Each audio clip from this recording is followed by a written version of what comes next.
বিয়ের প্রলোভন দেখিয়ে এক কিশোরীর সঙ্গে শারীরিক সম্পর্ক স্থাপনের অভিযোগে পল্লীগ্রাম টিভির জনপ্রিয় প্রাক্তন অভিনেতা এবং তার সহযোগীর বিরুদ্ধে রেজিনগর থানায় মামলা দায়ের হয়েছে। পুলিশ অভিযান চালিয়ে সোমবার গভীর রাতে বাহাদুরপুর এলাকায় একটি হোটেল থেকে দুজনকে গ্রেপ্তার করে।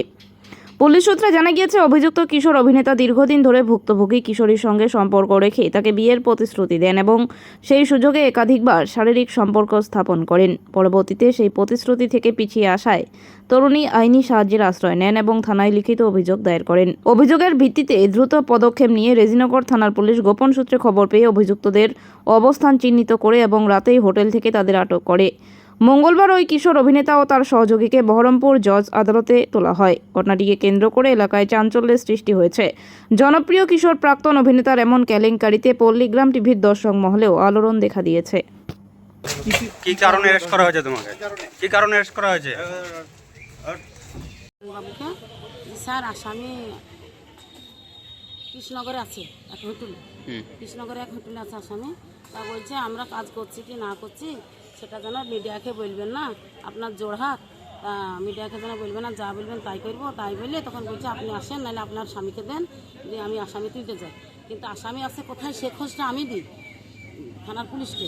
যে আমি বললাম যে আসামি কৃষ্ণনগরে আছে হোটেলে, তখন আমার ছেলেকে দিই রাত 9টায়, যে আমার ছেলে যায়, তখন রাত 1টা বাজে 10 মিনিট বাকি, 1টা বাজতে 10 মিনিট বাকি, তখন আসামি তোলে। তখন আমার ছেলে বলে মা দুটো আসামি তুলেছে, মানে শফিককে আর ভোলাকে তুলেছে, আর রুবেল ওকে তো খাবার আনতে গেছে। আর ওইখানে একটা নেহা বলি টিনানা নেহা বলে মেয়েটার নামটা আমার বেশি মনে পড়ছে না, সেই মেয়েটা শুধু ছিল ওইখানে হোটেলে। সেই মেয়েটাকে তুলে নিয়ে আর হোটেলে কাউকে ঢুকতেও দেয়নি। ওইখানকার কৃষ্ণনগরের পুলিশ নিয়েছে, নিয়ে সেই পুলিশকে নিয়ে আমার ছেলেকে চারিধার ঘেরাও করে তখন বাইরে তুলেছে, দিয়ে ওই ভিডিওটুকু করেছে আমার ছেলে। তাছাড়া বেশি ভিডিও করতে পারিনি। দিলে সেই রাতটাই আমাকে সুজানবাবু ফোন করে বলে যে আসামি তুলেছি। আমি বলছি হ্যাঁ আমি জেনেছি। আপনারা কি চাইছেন এখন? আমি চাইছি আমি ন্যায্য বিচার চাই। আমার মেয়ে স্কুলে পড়া স্টুডেন্ট, ভালো পড়া, আমার স্কুলে ভর্তি আছে, রেজাল্ট আছে, আমার ভর্তির রসিদ আছে, সেগুলো দেখবেন প্রমাণ। আমার 16 বছর 7 মাসকার মেয়েকে লিজি ধর্ষণ করেছে, তার আমি বিচার চাই। পুলিশ আমার কেস লাইনি, প্রথমে আমার ঘুরি দিয়েছে, আবার কেস দিয়েছি লাইনি, ঘুরি দিয়েছে, আবার দিয়েছি লাইনি। আমার আইডি চুরি করেছে, তার কেসও লাইনি, টেপি লাইনি।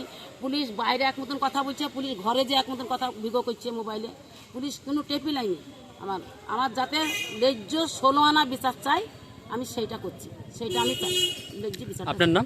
আমার নাম শাহানারা বিবি, আমি শুক্তারার মা। ঠিক আছে। এরকম করছে মেয়েটা কে? ওই শফিক। কি হয়েছিল, মানে ঘটনাটা কি? ঘটনাটা বড় মেয়েকে প্রলোভন দিয়েছে বিয়ে করবো বলে আমরা জোরে বলেন। নিয়ে চলে যায়। গিয়ে তখন ও রেপও করেছে, ধরা পড়ে গেল। তারপর তখন আমরা বললাম যে এরকম করা ঠিক হবে না, একটু জোরে বলেন। একটু জোরে দাঁড়ান।